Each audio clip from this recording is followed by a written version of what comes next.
하나님께서 우리에게 주시는 말씀 같이 보겠습니다. 마태복음 27장 45절에서 50절까지 말씀입니다. 제가 받들어서 읽겠습니다. 낮 12시부터 어둠이 온 땅을 덮어서 오후 3시까지 계속되었다. 3시쯤에 예수께서 큰 소리로 부르짖어 말씀하셨다. 엘리 엘리 라마 사막다니, 그것은 나의 하나님 어찌하여 나를 버리셨습니까? 라는 뜻이다. 거기에 서 있는 사람들 가운데 몇이 이 말을 듣고서 말하였다. 이 사람이 엘리야를 부르고 있다. 그러자 그들 가운데서 한 사람이 곧 달려가서 해면을 가져다가 신 포도주에 적셔서 갈대에 꿰어 그에게 마시게 하였다. 그러나 다른 사람들은 어디 엘리야가 와서 그를 구하여 주나 두고 보자 하고 말하였다. 예수께서 다시 큰 소리로 외치시고 숨을 거두셨다. 아멘. 하나님 말씀입니다. 오늘 하나님께서 지난주에 이어서 지금 우리에게 허락하신 필요한 소망에 대해서 우리 같이 오늘 말씀 나누고 싶습니다. 어렵고 힘든 순간에 소망의 말씀, 소망이 되고 의지가 되는 말씀이 우리에게 정말 꼭 필요하죠. 소망이 필요합니다. 희망이 필요합니다. 근데 이 말씀 우리가 붙잡게 될 때 오늘 두 번째 시간으로 이 소망이 명확하게 드러나게 되는 배경이 있어요. 죽음과도 같은, 절망과도 같은, 가장 큰 절망이라고 할 수 있는 죽음. 그 죽음 앞에 서면 우리가 생각하지 못했던 것들을 보이고 우리가 미처 이렇게 이게 중요하다고 생각했던 일들이 역전되는 현상들을 보게 돼요. 이거 별로 안 중요했구나. 더 중요한 것이 있었구나. 죽음 앞에 서서 보면 그런 은혜를 우리가 누리게 됩니다. 오늘 말씀을 소망에 맞추어서 우리에게 주시는 소망, 우리에게 하나님께서 주신 희망이 명확하게 드러나는 때와 상황과 그리고 그렇게 드러나게 되는 주님의 은혜를 우리가 붙잡을 수 있으면 좋겠습니다. 하늘에 별이 잘 보이지 않을 때 그 별이 안 보이는 이유는 별이 밝지 않기 때문이 아닙니다. 오히려 주위에 다른 빛들이 많기 때문입니다. 별빛에 비해서 네온 사인의 빛은 상상할 수도 없이 작습니다. 왜냐하면 지금 저희들이 육안으로 볼 수 있는 별빛이 여기서 저렇게 떨어져 있는 별빛을 보려고 한다면 참 엄청난 밝은 빛이 아니면 볼 수가 없을 거거든요. 그런데 지금 우리가 보고 있는 네온의 빛, 이런 일들이 물론 비행기 위에서도 보인다고 하지만 그렇게 큰 빛이 아니에요. 근데 주위에 어정쩡한 빛들이 어마어마한 빛들을 가리는 수가 있거든요. 그게 우리 가운데 참 많이 일어납니다. 도심을 조금만 벗어나 봐도 하늘 위에 빛이 있다는 것을 알게 돼요. 항상 있는 것인데 우리가 어디에 있느냐, 어떤 상황에 있느냐, 어떤 배경으로 보고 있느냐에 따라서 그것을 우리가 볼 수도 있고 붙잡지 못할 때도 있죠. 소망이 그렇습니다. 하나님께서는 예언서 말씀을 보니까 끊임없이 소망에 대한 말씀을 하셨더라고요. 언제든지 말씀을 보면 소망과 약속에 대해서 늘 말씀해 주셨어요. 그래서 붙잡으면 소망을 가지고 희망을 가지고 살 수 있는데, 그런데 놀라운 게 뭔지 아세요? 심판이라는 상황, 그들에게 있어서 한계라는 상황이 아니면 그 소망을 사람들이 잘 찾지 않더라는 거예요. 이게 참 놀라운 일이죠. 하나님께서 우리에게 항상 소망에 대해서, 생명에 대해서 말씀하시지만 놀라운 것은 그것이 우리 삶에 우리가 너무 힘들어, 죽을 것 같아, 이런 상황이 아니면 소망에 대해서 별로 생각하지 않아요. 다른 일들에 대해서 생각하는 경우들이 너무 많다는 것에 주목하게 됐습니다. 오래됐지만 IMF 시대를 한번 떠올려 보세요. 다 힘들다 했잖아요. 취직 다 어렵고 힘들다고 이야기했지 않습니까?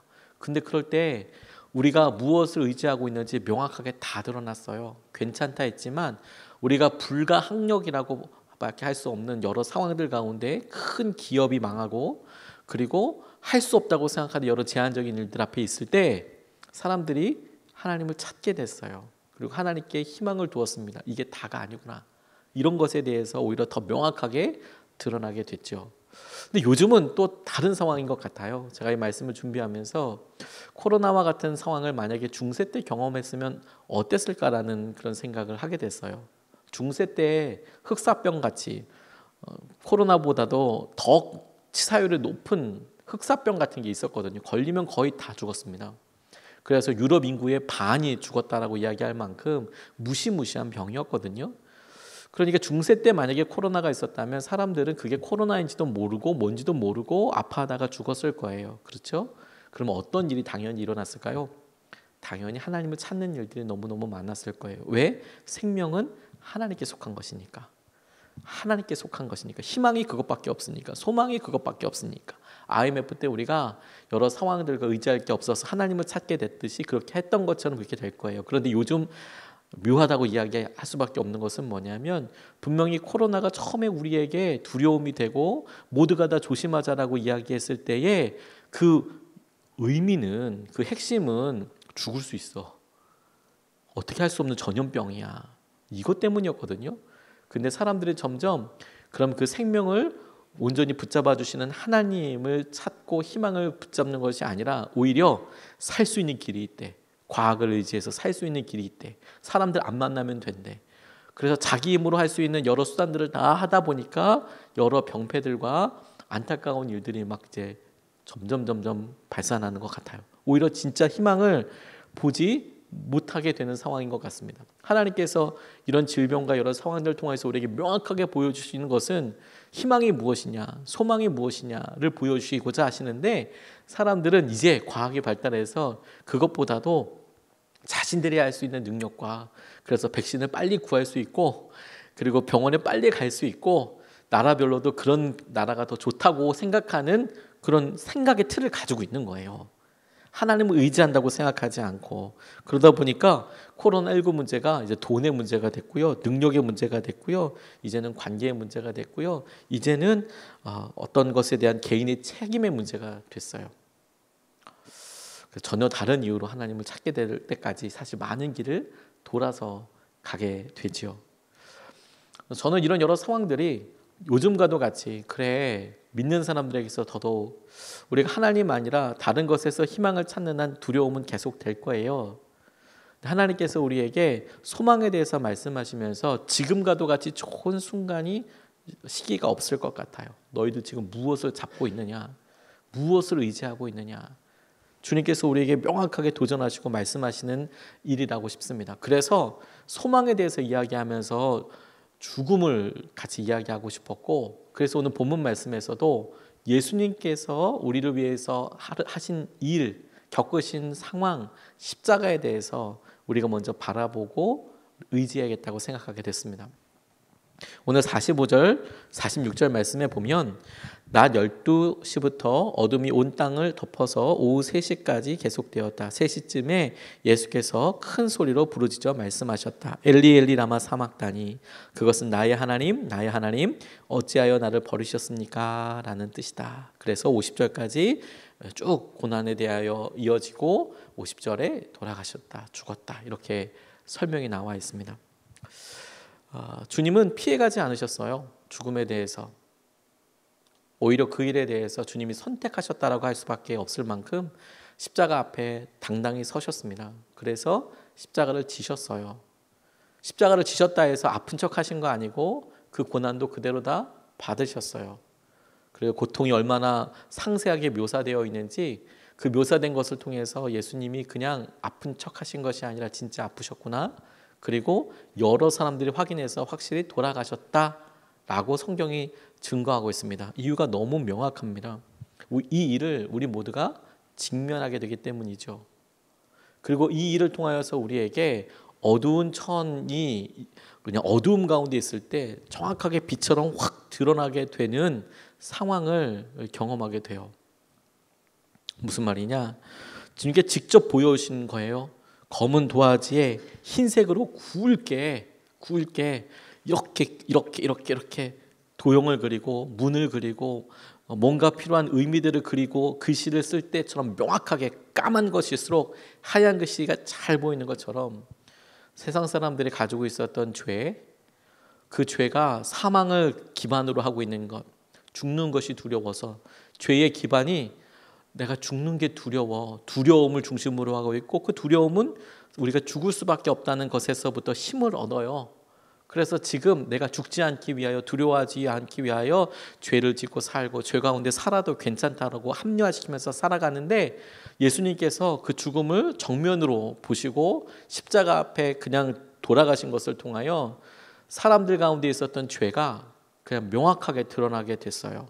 마치 여러분 보석을 다이아몬드를 그냥 하얀 A4 용지에서 볼 때는 이게 보석이 있는 건가 없는 건가 싶을 그럴 수도 있지만, 물론 반짝반짝이긴 하지만 오히려 그것을 아주 보라색 짙은 비로드 천 위에 놔두면 명확하게 보이잖아요. 명확하게 여기 보석이 있구나 알잖아요. 여기 반지 있구나 알잖아요. 우리가 죽음이라는 것 내가 이렇게 두려워했구나. 내가 가난해진다, 내가 병든다, 그것 자체를 두려워하는 것 같지만 한 번만 따라가 보면 그래서 내가 비참하게 죽게 되는 것, 그리고 그 이후에 내가 아무것도 담보할 수 없다는 것, 아무것도 의지할 바가 없다는 것이 나를 두렵게 하고 오늘 너무 힘들게 하는데, 그걸 사람들이 학식이나 관계나 이런 것들을 적당히 덮어서 살아가요. 안 죽을 것처럼, 건강한 것처럼, 100년을 살 것처럼. 근데 어느 순간에 우리 가운데 건강의 문제가 다가오고 우리가 죽을 수도 있어 라고 느끼는 여러 환경들, 망했다든지 우리 주위에 사랑하는 사람들이 갑자기 아픈 일을 당했다든지, 그러면 그게 명확하게 드러나게 되잖아요. 그것처럼 죄라는 상황을 예수님의 십자가를 통하여서 이 땅에 명확하게 보이셨어요. 그리고 그분이 사용하신 것이 바로 죽음입니다. 죽음이 하나님의 은혜 가운데 힘없다라는 것을 보여주셨어요. 그거 힘없다. 하지만 그렇다고 해서 우리도 주님께서 하시는 그런 죽음을 겪으셨던 것처럼 그게 안 아프다, 의미 없다 이런 것은 아닙니다. 우리에게도 힘들고 어렵지만 그게 너를 무너뜨리지 못할 것이다, 이렇게 말씀하시는 거죠. 저희 예전 집에 저희 부모님과 함께 살 때 정말 무너져가는 사골세 집이었거든요. 저희가 원더우먼이라고 부르는 그것이 있었어요. 저희 집에 원더우먼이 뭐냐면 자다 보면 갑자기 얼굴에 뭐가 이렇게 퍽 떨어져요. 너무 놀라가지고 손을 이렇게 퍽 쳐서 이렇게 불 켜고 보면 엄지손가락보다 더 두꺼운 바퀴벌레가 하늘을 날아다니는 거죠. 엄청나죠. 후다다다다닥 이 날개 소리가 들릴 만큼 진짜 끔찍했어요. 근데 집이 오래된 집이고 뭐 정말 낡은 집이다 보니까 이걸 뭐 어떻게 해도 뭐 진짜 방법이 없더라고요. 근데 진짜 무섭고 진짜 깜짝 놀랐어요. 자다가 깜짝 놀랐습니다. 근데 얘네들이요, 불을 탁 켜잖아요. 그러면 가만히 탁 있어요. 걸렸거든요. 그러다가 뭔가 움직이는 기색이 있으면 재빠르게 확 도망갑니다. 우리도 사실 그런데 죄라는 상황이 딱 그래요. 그냥 그렇게 은밀하게 이렇게 행해지고 있을 때는 그냥 가려지는 것 같아요. 근데 딱 드러나게 되면 그 상황을 참지 못하고 어렵지요. 예수님께서 우리에게 하신 일이 바로 영적인 그 불을, 진리의 불을 탁 켜신 거예요. 그래서 사람들이 반응이 있습니다. 들켰구나.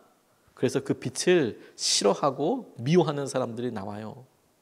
뿐만 아니라 그 빛을 통하여서 이게 바른 세상이구나, 이게 진리구나 라고 그 빛을 향하여 나아가는 사람도 생기겠죠.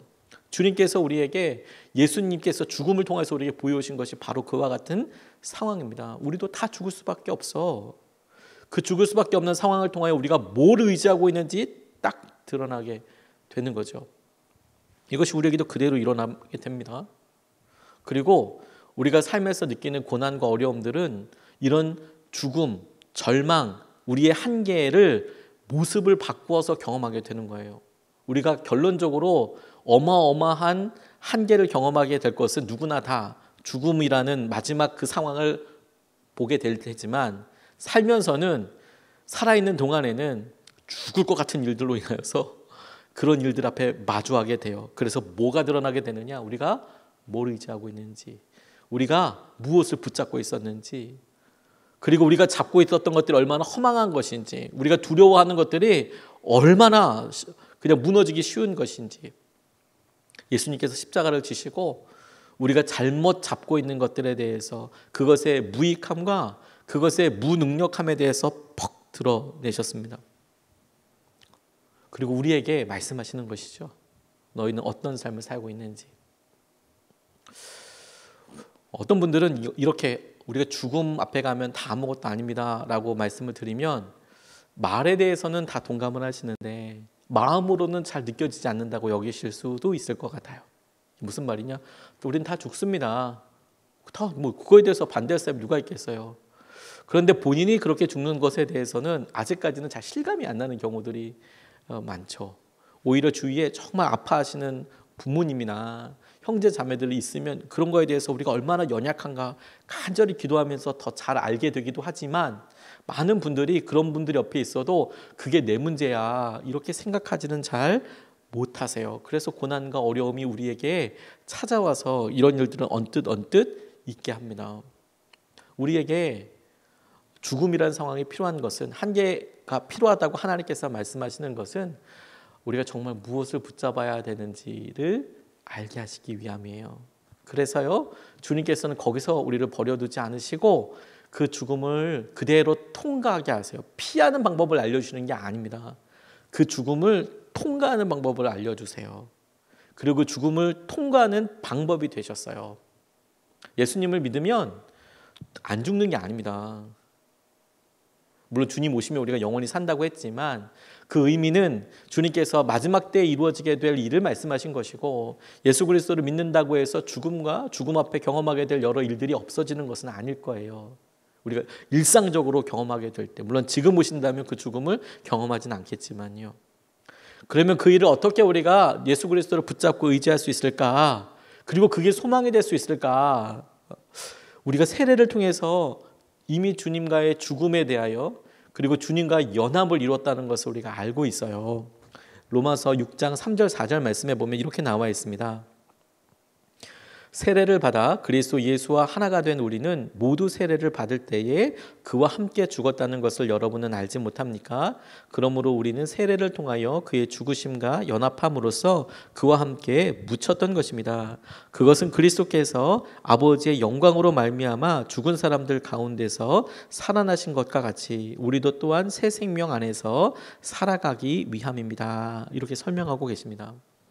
주님께서 로마서를 통해서 우리에게 도전하시고 말씀하시는 것이 무엇이냐면, 우리가 세례라는 행동, 세례라는 믿음의 고백 결단을 통해서 우리가 예수님의 죽음과 합하여졌다라고 말씀하고 계세요. 우리가 이것에 주목해야 될 게 뭐냐면, 주님께서 우리를 돌아가셔서 우리를 위해서 함께 하셨으므로 처음서부터 우리가 그 주님을 믿으면 부활만 있다라고 말씀하신 게 아니고, 우리가 주님을 믿고 그 믿는 것을 고백하는 것이라는 구체적인 순종의 행위인 세례를 통해서 우리에게 이루어진 것이 무엇이냐면, 먼저 주님의 죽음과 합하여졌다라는 거예요. 같이 죽는 거구나. 같이 죽는 거구나. 우리가 세례를 통하여 이러한 소망을 우리의 것으로 같이 붙잡았어요. 주님께서 우리를 위해서 죽으셨지, 돌아가셨지. 이것이 단순히 그냥 2000년 전에 그런 일이 또 있었지가 아니라, 우리가 이것을 나의 믿음으로 내게 이루어졌다는 것을 우리가 압니다. 그리고 세례라는 것이 어떤 행동, 세례를 받았다라는 행동에 집중하기보다, 물론 세례는 의미 있고 반드시 필요한 것이지만, 그 세례가 나타내는 믿음의 온전한 결단, 내가 내 삶에 예수님이 구세주이시고 예수님이 나의 주님이셔서 내가 그 주님을 다른 사람들이 보던 말던, 내가 이 일에 무엇을 대가 지불을 해야 하던 내가 따를 거야 라는 결단을 해요. 믿음의 분량으로 그렇게 결단을 하는 것을 통하여서 은혜를 누리죠.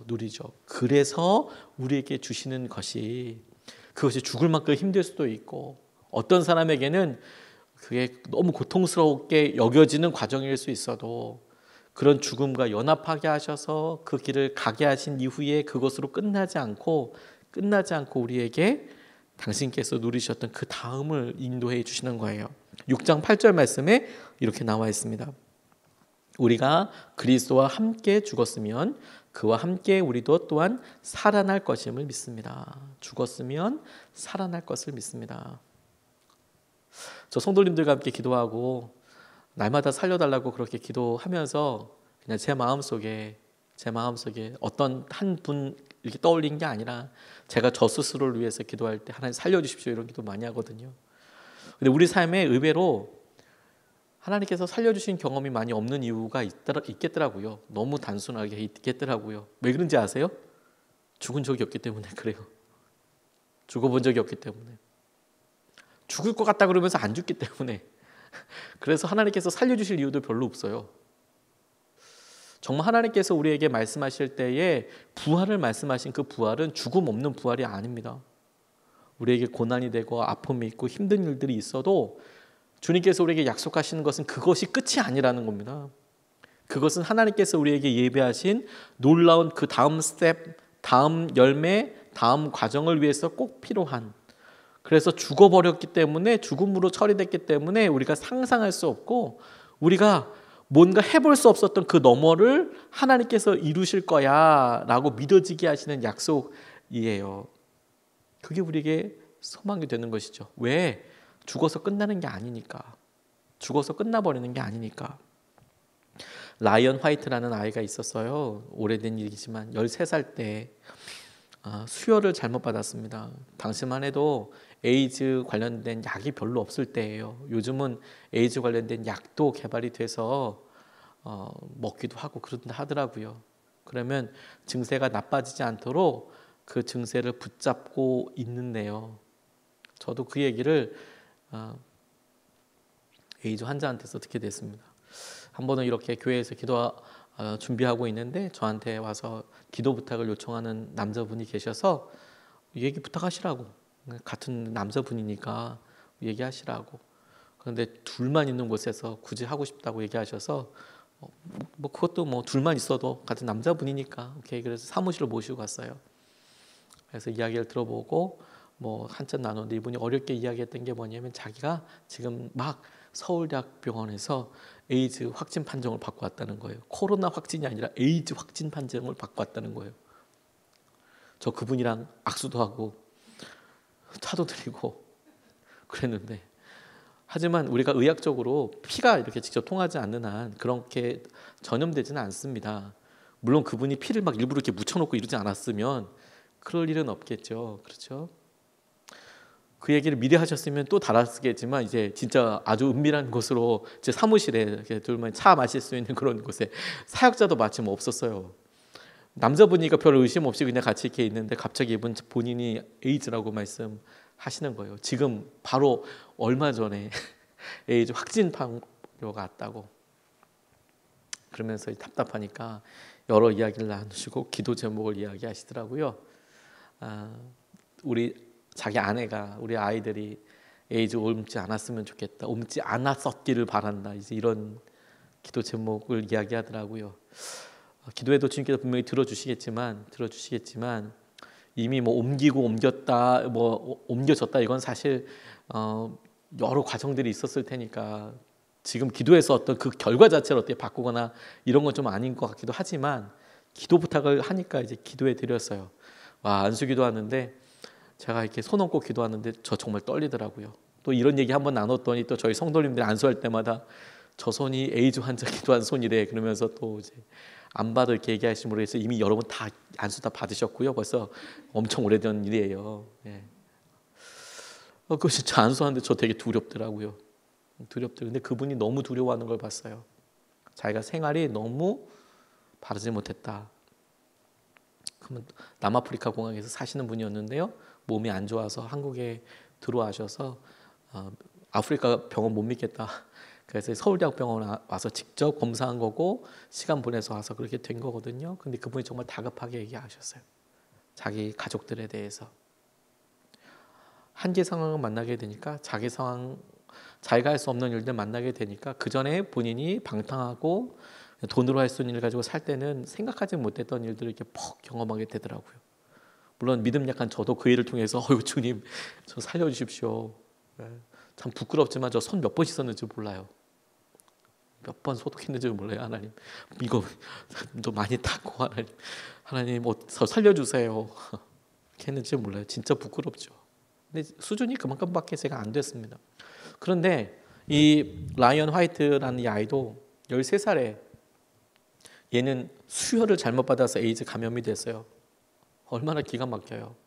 누구 책임이라 하겠습니까? 당시만 해도 에이즈 그런 보균자들이 하는 그 수혈과 이런 것들에 대해서 경각심은 갖고 있었지만 지금처럼 그 정도는 아니었던 것 같아요. 수혈이 됐어요. 5년 뒤에 18살 때 이 라이언 화이트가 죽었습니다. 그리고 죽어가는 아들 옆에서 이 안타깝게 아버지가 이야기했어요. 미안하다고, 아들아 미안하다고. 내가 아버지인데 너한테 아무것도 해줄 수 없다고. 얼마나 안타까울까요? 그렇죠. 애가 잘못한 거 없잖아요.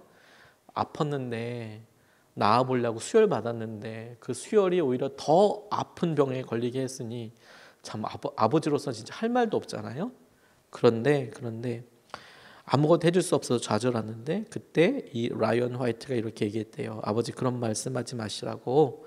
아버지는 저에게 가장 좋은 것을 주셨어요. 지금까지 많은 선물을 제가 받았지만 아버지가 주신 선물처럼 좋은 선물은 없었어요. 아버지는 저에게 천국 열쇠를 주셨지 않아요? 예수님을 믿게 해주셨지 않아요? 그러면서 미소 띈 얼굴로 하늘나라로 갔다라는 겁니다. 18살이지만 이 라이언 화이트는 그것을 확 빠르게 경험했네요. 우리는 50이 넘고 60이 넘어도 여전히 팔팔해서 그 일은 남의 일처럼 여겨지고 아니 그렇게 여기면서 살고 싶어 하는데 지혜는 하나님의 은혜는 하나님의 놀라운 역사하심은 오히려 우리를 연약함과 나약함 앞에 훅 드러나게 하시고 네가 붙잡고 있는 것이 무엇인지 그래서 우리가 무엇에 연합하고 있는지 누구와 연합하고 있는지를 명확하게 물으세요. 그게 문제 없이 그렇게 믿음으로 잘 살아가고 있느냐. 우리가 죽음 앞에 우리의 한계 상황 앞에 있을 때 하나님이 우리에게 요구하시고 원하시는 것은 너무 전 단순하다고 생각해요. 누가 그 일을 해결할 수 있겠느냐? 네가 조심해서 그 일을 할 수 있겠느냐? 조심하지 말자고 이야기하는 게 아니라 누가 너희를 보호할 수 있냐? 누가 생명의 주인이시냐? 누가 전능한 자이시냐? 그 모든 것에 하나님이십니다. 뿐만 아니라 그렇다면 우리가 겪고 있는 죽음과도 같은 이런 상황들에 대해서 우리가 두려워만 하고 있지는 않을 거예요. 하나님께서 하신 은혜를 그리스도를 믿음으로 연약함으로 우리가 구원을 얻듯이 그런 구원을 우리가 경험하게 될 것입니다. 우리가 궁극적으로 하나님 나라에 가고 하나님께서 우리에게 말씀하시는 온전한 구원은 주님이 오시던지 아니면 우리가 죽을 때 경험하게 될 거예요. 그렇지 않겠습니까? 그런데 아까도 말씀드렸듯이 하나님께서 우리의 삶에 우리가 바짝 주님을 찾을 수 있도록 바짝 주님을 의지할 수 있도록 오히려 이 길을 고난이라는 것을 통로로 우리가 어떻게 해볼 수 없는 상황들을 통로로 우리에게 허락하셨어요. 소망이 필요할 수밖에 없는 상황을 가져오게요. 근데 우리들은 그런 상황들 가운데 절망하지만요. 하나님은 오히려 그런 상황들 가운데 명확하게 까만색 비로드천을 확 깔아버리시는 거예요. 그리고 무엇이 생명인지 무엇이 썩어갈 것인지 명확하게 드러내세요. 고린도전서 15장 31절 말씀을 보면 이렇게 나와 있습니다. 형제자매 여러분, 나는 감히 단언합니다. 나는 날마다 죽습니다. 이것은 우리 주 예수 그리스도께서 여러분에게 하신 그 일로 내가 여러분을 자랑스럽게 여기는 것만큼이나 확실한 것입니다. 우리가 바울이 날마다 죽습니다. 이렇게 설명합니다. 저는 이 바울의 고백이 바울이 날마다 그리스도의 부활의 능력을 경험했던 비밀이라고 믿습니다. 날마다 죽어서. 절망이 우리에게 마지막은 아니에요. 오히려 여러분 절망 같은 상황에 빠지지 않으려고 버둥거릴 때 너무너무 힘들죠. 너무너무 힘들죠. 제게 있어서 하나님께서 순종을 요구하실 때가 있어요. 죽을 것 같거든요. 그리고 순종하면 진짜 끝나버릴 것 같아요. 그런데 그거 버둥버둥하는 시간이 사실 제일 힘들고요. 막상 순종하고 나면 아무것도 아니에요. 교회 개척 과정 가운데 몇 번 말씀드렸지만 제게 청빙의 기회가 있었습니다. 청빙의 기회에 저는 개척 준비 처음 시작하고 있을 때였는데 저보고 청빙 가지 않겠냐고 물어보셔서 처음에는 뭐 택도 없다고 생각하다가 몇 번을 기도해 보라고 말씀하셔서 여러 이야기를 들었습니다. 그러니까 빛이 정말 많은 교회였어요. 성도님들도 거의 없으시고 목사님 건강 때문에 돌아가시고 건축하고 돌아가셨어요. 그 건축하는 게 목사들한테도 참 큰 믿음의 끝을 경험하게 하거든요. 속에다 탄다고 할까요? 그러니까 이분이 참 안타깝게도 귀하신 분이었으면 틀림없을 텐데 돌아가셨어요. 그러니까 그 교회 건축빚이 또 엄청나고 거기 이제 가보지 않겠냐. 근데 안에서 별의별 이야기가 다 있는 겁니다. 별의별 이야기가 제 안에서 저 스스로 하는 얘기죠. 들었던 이야기, 또 몇몇 사람들이 그런 이야기를 듣고 저를 응원해 주는 마음으로 연락을 주시고 마음을 얘기해 주시는데 뭐 끝에서부터 끝이에요. 절대 가지 마라 분도 계시고 뭐 굉장히 걱정해 주신 분도 계시고, 그런데 그게 막 완전히 여기서 막 참소 소리가 장난 아닙니다. 제가 뭘 두려워하는지 다 드러나요. 그런데 제가 너무 놀랐던 것은요, 기도하는 과정 가운데 하나님께 내가 이마만한 헌금을 할 수 있는 기회가 있을까? 왜 그렇게 받아들였냐면 제가 거기에 담임자가 되자마자 제 이름으로 사인을 다 하잖아요. 은행빚 뭐 이런 뭐 그런 것도 전부 다 제 이름으로 사인하잖아요. 그렇죠? 그러면 이제 그 빚이 전부 다 물론 교회 빚이긴 하지만 그 책임자인 제에게 다 이제 같이 함께하게 되는 거잖아요. 근데 가만 생각해 보니까 제게 신용이 그만큼 있지도 않을 뿐더러 그만큼 헌금 드릴 수 있는 기회는 없겠더라고요. 그렇게 생각하고 나니까 이게 영광이겠구나. 하나님 앞에 엄청 막 몇십억을 헌금할 수 있는 기회인 거구나. 뭐 깔끔하게 정리가 됐어요. 힘들었지만. 그런데 결정하고 나니까요. 아무 소리도 안 들려요, 여러분. 마음속에 참소 소리. 그렇게 하면 죽을 것 같고 가족들이 전부 다 굶을 것 같고 막 그런 생각에 막 상상이 공상이 막 엄청 들었거든요. 근데 다 드리겠다고 결정하고 내 삶에 주님만 온전히 붙잡겠다고 결정하는 순간 그런 거 싹 없어져요. 진짜 죽음이 임해요, 여러분. 정말 죽음이 임합니다. 근데 그 죽음이 임했을 때 일어나게 되는 놀라운 은혜이자 능력이 뭔지 아십니까? 두려움이 없어져요. 겁이 없어집니다. 겁이. 하나도 안 무서워요. 사단이 나를 어떻게 하지 못할 거예요. 조금 전만 해도 그렇게 하면 가정이 다 망할 것 같고 부끄러운 아빠가 될 것 같고 부끄러운 남편이 될 것 같고 다른 사람들에게 손 벌리는 그런 가난한 목사가 될 것 같고, 그런 판단이 저를 너무 힘들게 했거든요. 내가 왜 스스로 져서 그런 일을 해야 돼? 이런 생각이 엄청 들었거든요. 근데 진짜 죽었습니다. 전 주님 뜻대로 살 겁니다. 주님께 드릴 수 있는 것이라면 내가 최대한으로 그렇게 합니다. 최대한이라 그렇게 반응합니다. 주님 뜻대로 이루어 주십시오라고 고백하는 그 순간, 결정하는 그 순간 사단도 아는 거예요. 사단도. 우리가 사단 총 이렇게 있잖아요. 그러면 공포탄이 있어요. 소리만 빵빵 크게 나는 거예요. 그러니까 사단도 우리가 총 가지고 쏜다 그러면 그게 안에 공포탄이 들었는지 진짜 실탄이 들었는지 아는 것 같아요. 그래서 우리가 쏜다 그러면 쏴봐 해봐 너 못하잖아, 해봐, 쏴봐 막 이래요. 그런데 어느 순간에 우리가 정말 순종이라는 하나님 뜻대로면 나 그냥 갑니다. 주님 내려놓습니다. 죽었습니다. 내 믿음의 실탄이 거기에 딱 장정되는 순간 거짓말처럼 사단이 싹 사라집니다. 조용해요. 아무 말하지 않습니다. 절대 평안이 몰려옵니다. 사단도 압니다. 이거 장난이 아니라는 거 압니다. 우리에게 날마다 주님께서 바울이 죽노라라고 이야기하는 것에 있어서 그가 그렇게 날마다 하나님 앞에 메어 달리고, 그래서 그가 누렸을 그런 평안, 기쁨, 전 사실 그게 너무 부러워요. 너무 부러워요. 교회 개척하면서 저 그런 거 많이 경험했거든요. 너무 부러워요. 너무 부러워요. 김범성 목사님이 이제 저랑 선한목적에서도 같이 사역하고 그랬지만 지난번에 성령 집회 오셔서 말씀 전해주시면서 저 굉장히 많이 울기도 하고 마음이 너무 아팠습니다. 아마 여기서 실시간으로 예배 드리신 분들, 그때 실시간으로 예배 드리시는 분들만 어떤 일이 있었는지 아실 거예요. 왜냐하면 그 다음 영상은 다 편집해서 올라갔으니까. 목사님께서 원하셔서 다 편집해서 올라갔습니다. 본인의 간증들 싹 다 빼고 올라가게 됐는데, 저 그 얘기 나누신데 진짜 하염없이 그래 나도 한번 버텨봐야겠다 이런 생각 들었었거든요. 근데 이제 그 이후로 그분과 이제 자주 연락하고, 이제 내일도 저희 교회 놀러 오세요. 저랑 같이 식사하러 이제 그야말로 놀러 오세요. 이 어려움의 때 우리 같이 서로 의지하자 이러고. 근데 페이스북에다가 이런 글을 올려놓으셨어요. 교회가 개척하셨잖아요. 개척하고 4번을 옮겼어요. 4번을. 그러니까 어디 들었다가 코로나 터져서 또 옮기고 그리고 이제 10월 달에 5번째로 교회를 옮기신대요. 그래서 김범성 목사님이 개척하신 교회가 더 좋은 세상 교회예요. 더 좋은 세상 교회. 그런데 성도님들이 움직이는 교회라 그런데요. 예배를 어느 한 곳에서 계속 못 드리고, 지금 뭐 개척한 지 몇 달, 뭐 2달도 안 되는데 지금 뭐 5번째 이사를 가니까 막 거의 막 뭐 어디 세팅할 만하면 이사 가고 뭐 어디 세팅하면 어디다 싶으면 이사 가고 막 그러니까 너무 힘들어 한다고. 근데 제가 거기다가 댓글을 이렇게 달아드렸어요. 너무 기대된다고. 너무 기대된다고. 너무 부럽다고. 사실 너무 부럽거든요. 너무 기대돼요. 너무 기대돼요.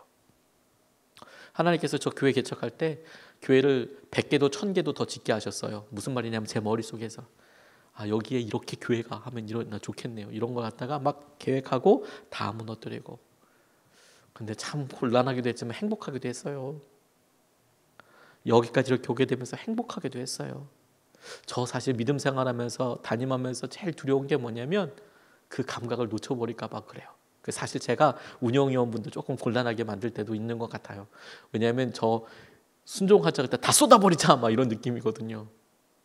왜 자꾸 그렇게 하냐면 저 그때 느려지는 은혜를 알거든요.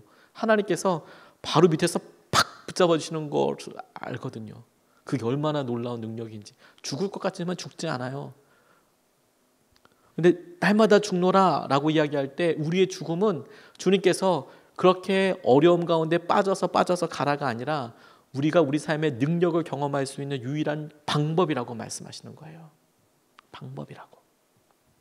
그래서 베드로전서 4장 13절 14절에는 이렇게 나와 있습니다. 그만큼 여러분은 그리스도의 고난에 동참하는 것이니 기뻐하십시오. 그러면 그의 영광이 나타날 때에 여러분은 또한 기뻐 뛰며 즐거워하게 될 것입니다. 여러분이 그리스도의 이름으로 모욕을 당하면 복이 있습니다. 영광의 영, 곧 하나님의 영이 여러분 위에 머물러 계시기 때문입니다. 아멘입니다. 아멘입니다. 하나님께서 우리 가운데 그런 은혜와 주의 마음을 더하여 주시는 거예요. 주시는 거예요. 그게 처음이고 전부 다 아닙니까? 오늘 어느 목사님께 전도사님께 연락이 왔습니다. 저희가 후원하고 있는 이제 목사님이죠. 목사님께서 전화가 왔는데요. 우리 교회는 좀 괜찮냐고 물어보시더라고요. 처음에 이제 전화 주셨을 때는 저희 교회가 오병이어 헌금을 하고 있지만 교회에서 왜 노나 먹자 그래서 여름에 사역 안 쓴 거 이런 거 가지고 좀 모아서 지방에 어려운 교회들이 있거든요. 저희 지방에 큰 교회들이 그렇게 많지 않아요. 그래서 제일 어려운 교회 1년 헌금이 제일 적게 나오는 교회 밑에서부터 10개 그래도 1년에 진짜 뭐 월세도 거의 간신 있게 가는 교회들이거든요. 그 중에서도 아주 힘든 교회 목사님 한 분이 전화해 주셨어요. 연락한다 하면서 이제야 연락한다고 후원 우리 교회에서 후원해줘서 너무 고맙다고 그래서 꼭 전해달래요. 성도님들에게 후원해줘서 너무 고맙다고 9월 되니까 진짜 힘들다고 이렇게 이야기하시더라고요. 진짜 월세도 못 낼 것 같다 이렇게 이야기하시더라고요. 월세도 못 낼 것 같다. 너무너무 힘들다.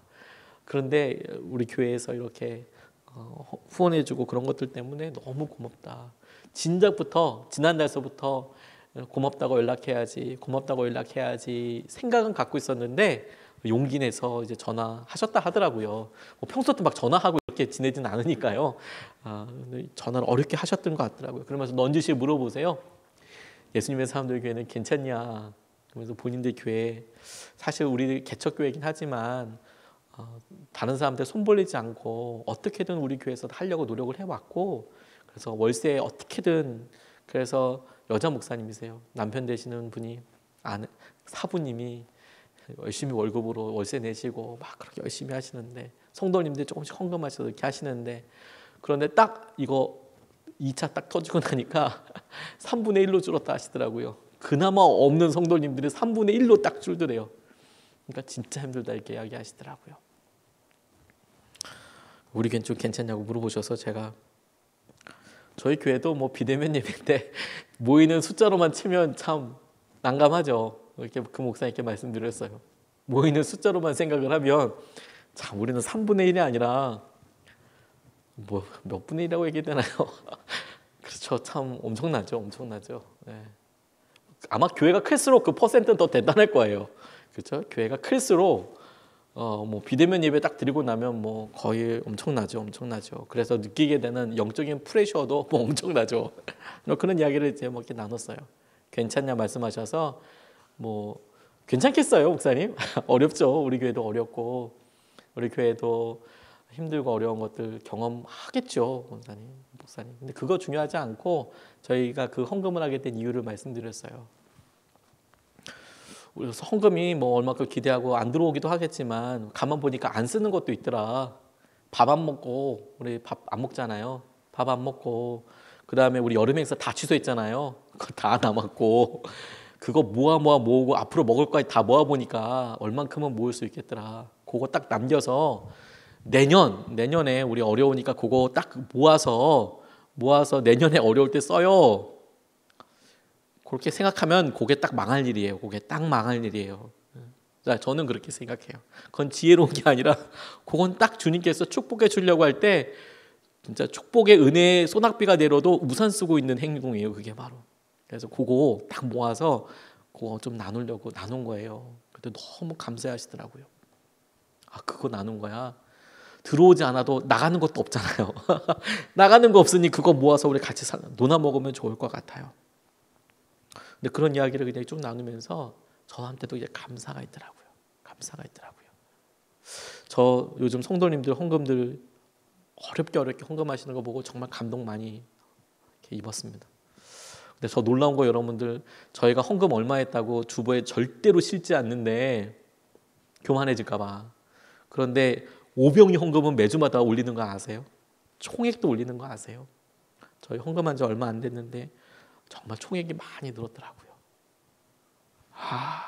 그래서 알았어요. 더 어려울 때인데 하나님께서 우리의 마음을 논아먹는 헌금에 대해서, 논아먹는 것에 대해서 얼마나 기뻐하시는지에 대해서 하나님께서 우리에게 보여주시는 거라고 생각하게 됐어요. 내년을 위해서, 내년도 힘들다는데 많이 저금해 놔야지. 근데 저는 그래요. 우리 통장에 뭐 10억이 있고 100억이 있으면 편안해질 것 같습니까, 여러분? 그것 가지고는 안 싸울까요? 오히려 주님 뜻대로 다 드려버리는 게 오히려 더 기쁨일 수 있어요. 죽음을 경험하는 거죠, 날마다. 그래서 주님이 도와주시지 않으면 얘들 죽겠구나, 그런 생각이 주님께 들었으면 좋겠어요. 그게 제 바람이에요. 제가 저 개인적인 여러 삶을 이렇게 보면서 주님 앞에 이제 납작 엎드려서 기도합니다. 뭐 교만할 수 있는 상황이 전혀 아니니까요. 목회를 하면서 뭐 교회가 상황이 좋냐 나쁘냐, 목사님 교회가 나빠졌어요? 이렇게 생각할 문제가 아니고, 하나님이 이 일을 통하여 제게 목사들만 느끼는 연약함과 고난과 어려움 앞에 서게 하셨어요. 그리고 제가 이렇게 설교한 대로 주님께서 그 고난과 어려움이 제 능력과 제 삶으로는 도저히 넘어갈 수 없는 한계들인 것도 깨닫게 해주셨어요. 그리고 나니까 제게 그것이 어떻게 소망이 되는지 아세요, 여러분? 요즘은 이런 생각을 많이 해요. 주님이 다음날 나를 살려주시지 않으면 저는 방법이 없어요, 이런 느낌이에요. 주님이 오늘 죽잖아요. 다음날 날 살려주시지 않으면 저는 진짜 방법이 없어요. 영적으로나 제 능력으로나. 그런데 주님께서 날마다 살려주세요. 그렇게 사니까 주님께서 날마다 저를 살려주시는 것 같아요. 우리에게 주님께서 우리에게 지금 필요한 소망은 잘 사는 법이 아니에요. 주님 뜻대로 죽는 법이에요. 그리고 우리 스스로가 이 모든 일의 영적인 본질이 주님께서 십자가 지신 것과 관련하여 우리의 죄, 우리의 연약함을 뛰어넘는 하나님께서 우리에게 주시는 은혜, 그 은혜가 죽음이라는 겁니다. 죽음, 내가 죽습니다, 주님. 내가 죽었습니다. 내가 죽겠습니다. 이 일이 나를 정말 어렵게 할 수 있겠지만, 그렇다고 무조건 극단적인 상황과 어려운 형편이 되어야 된다는 것은 절대 아닙니다. 주님께서 우리에게 말씀하시는 것에 대하여 그것이 그대로 사는 것이 우리에게 힘들 때일수록 그것이 소망을 붙잡을 수 있는 놀라운 통로가 되는 거예요. 이것저것 뛰고 나면 딱 진짜 소망만 남게 되거든요. 그리고 그것이 우리를 놀랍게 살리는 것을 보게 될 겁니다. 우리가 이 코로나19와 이런 상황을 통해서 주님의 소망과 은혜를 함께 누리게 되었으면 좋겠습니다. 오늘과 말씀 붙잡고 같이 기도하고 싶습니다. 소망, 지금 우리에게 필요한 소망, 오히려 주님께서 우리에게 어려움이라는 한계 상황들 보고 우리 인력으로 되지 않아. 이런 상황들이 우리가 뭘 어떻게 해서 우리가 능력이 있어서 풀어나갈 수 없다고 판단된다면 그럼 그때부터 진짜 우리의 어리석음은 뭐냐면 상황이 그런데 하나님을 붙잡지 않은 거예요. 그건 진짜 놀랄 만큼 어리석은 거 아니겠습니까? 하나님께서는 딱 상황을 보여주시고 봐봐, 왼쪽도 갈 곳이 아니야, 오른쪽도 갈 곳이 아니야, 앞으로 못 가, 뒤로도 못 가, 어떡할래? 그럼 당연히 하늘을 파야죠 이렇게 생각을 해야 되는데 땅을 파요. 그래서 막 맨 땅에 헤딩을 하는 거예요. 왜 그러지? 앞에 안 되고 뒤도 안 되고 좌우도 안 되면 하나님을 봐야 되잖아요. 근데 하나님을 안 보고 땅을 팔 생각을 하는 거예요. 그러면 안 돼요. 하나님을 바라봅니다. 하나님이 우리의 소망 되십니다. 하나님을 온전히 의지합니다. 그래서 우리가 이렇게 기도하고 싶어요. 하나님, 제가 오늘 주님 뜻대로 살겠습니다. 그게 죽음입니다. 그게 죽음. 하나님, 제가 어렵고 힘든데요, 제가 주님 뜻대로 살겠습니다. 주님 뜻만 붙잡습니다. 하나님, 내가 어떤 방법도 주님 방법이 아니면 다른 거 선택하지 않겠습니다. 주님 뜻대로 살겠습니다. 그래서 우리 가운데 주님의 부활의 능력을 경험하고 싶습니다. 이렇게 하면 딱 죽겠네요. 주님 감사합니다. 주님 뜻대로 살겠습니다. 그래서 우리가 주님께서 예비하신 은혜가 있을 것을 믿습니다. 두려움 없이. 주님, 우리 삶의 주의 뜻을 놀랍게 이루어 주십시오. 온라인으로 함께 예배드리신 분들 말씀 붙잡고 함께 기도하겠습니다.